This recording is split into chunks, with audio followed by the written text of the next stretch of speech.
Salut à tous, c'est Greg pour l'Actu Gamer. Si t'es fan de jeux vidéo, t'es au bon endroit. Cette semaine, on va parler de Rise of the Ronin.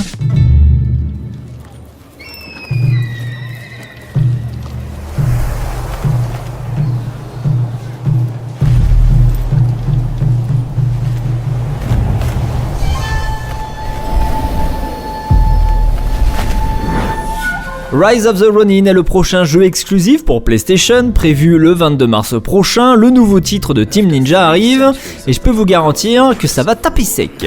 Dans cette action RPG en monde ouvert, signé je vous le rappelle Team Ninja, les joueurs se retrouvent propulsés au Japon à l'époque Edo, c'est-à-dire au 19e siècle et plus précisément à la période Bakumatsu qui dure de 1853 à 1868.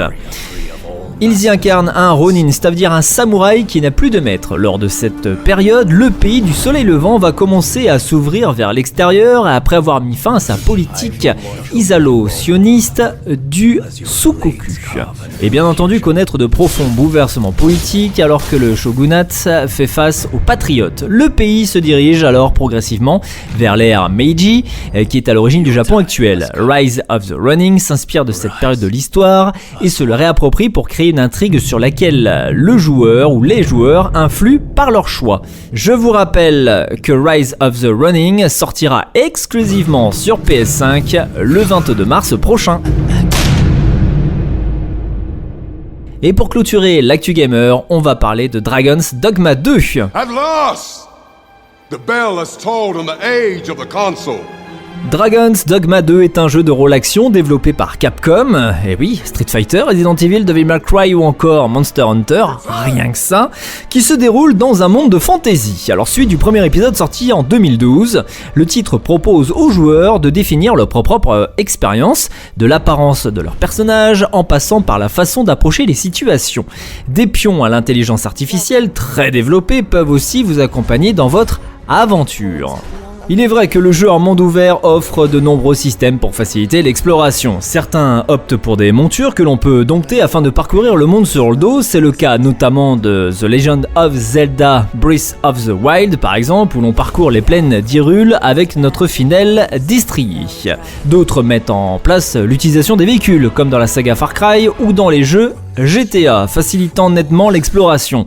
Mais il y a un point sur lequel tous les open world se sont mis d'accord, et heureusement d'ailleurs, c'est les points de téléportation. Sans eux, compliqué de parcourir les centaines voire les milliers de kilomètres qui séparent les extrémités de la carte. Mais ici, on constate des points de divergence. Pendant que certains jeux, comme The Legend of Zelda Tears of the Kingdom, nous permettent de nous déplacer vers n'importe quel de ces points quand bon nous semble, d'autres comme Palworld par exemple, demandent aux joueurs de se rendre à un point précis pour effectuer le voyage rapide. En bref, les modalités de l'exploration en monde ouvert sont au bon vouloir des développeurs, mais tant que l'expérience est satisfaisante, il n'y a pas de quoi en faire un scandale. Sortie prévue donc sur PC, PS5 et Xbox Series le 22 mars prochain. Show me the path thou wouldst walk.